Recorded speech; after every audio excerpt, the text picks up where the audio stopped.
What's up guys, Rosso from Natural Aesthetics, and the first couple of clips are of me back squatting 180 kilos. I did 3 sets of 5 and I recorded set 2 and 3. Felt really comfortable, not a problem at all. I'm guessing my max amount of reps on this weight would probably be 8 or 9. Yeah, feeling really strong on these. Felt a little bit tight after my deadlift disaster last session, which was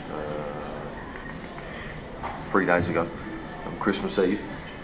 Loosened up on a foam roller beforehand and felt pretty good throughout these squats. Key tips on the back squat. The thing that helped me most was loosening up.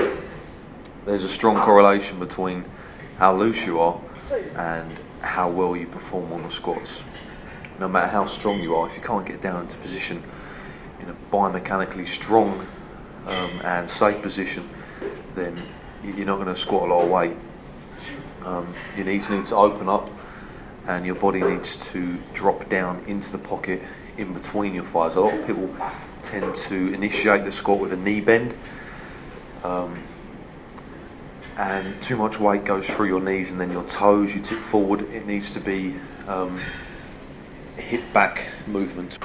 I like to initiate the movement thinking of placing my 2 fingers on my hip flexors and pulling my hips back to initiate the squat. Just practice doing that as you're warming up.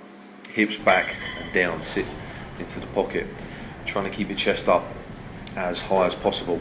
So that went really well. This was from another session, bench press. Warmed up with 80 and then 100, just showing you the speed of the reps. And then I did 5 sets of 3 112.5 kilos. Easy weight, just working my way back up now.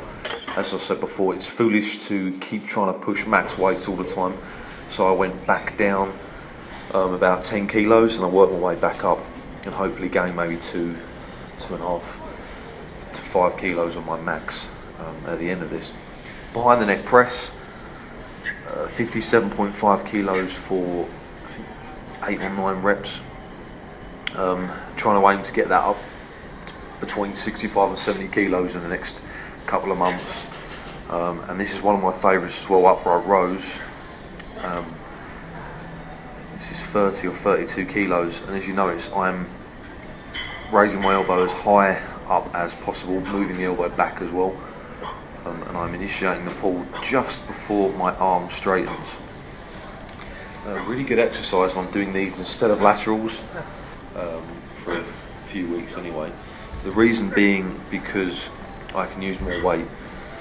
The delts are under more load from this exercise. Yes, biomechanically it's slightly easier than a lateral raise, but it's more of a compound for the shoulders. Think of it as a compound for the side delts.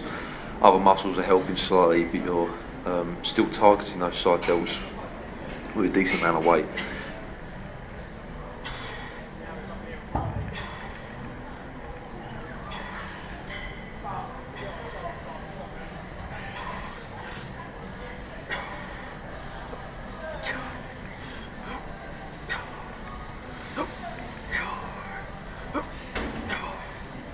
These are one of my favourite exercises for rear delts, and as I said before, a lot of people train compounds on most body parts, but then they forget certain areas and they just do like silly isolation exercises with very, very small weights, and sometimes that just doesn't cut it.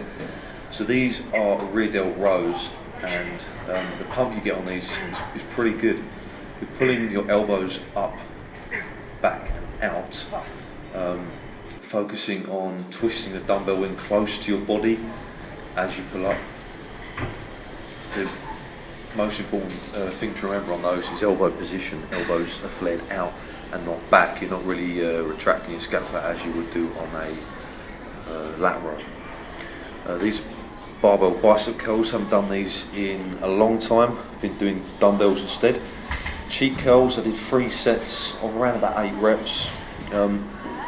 A lot of people seem to disagree with cheek curls or exercises of that nature where you're using leverages to your advantage. If you think about it like this though, you've got three types of movement on an exercise. Eccentric, which is a negative, concentric, which is positive, and isometric, which is the static hold at the top.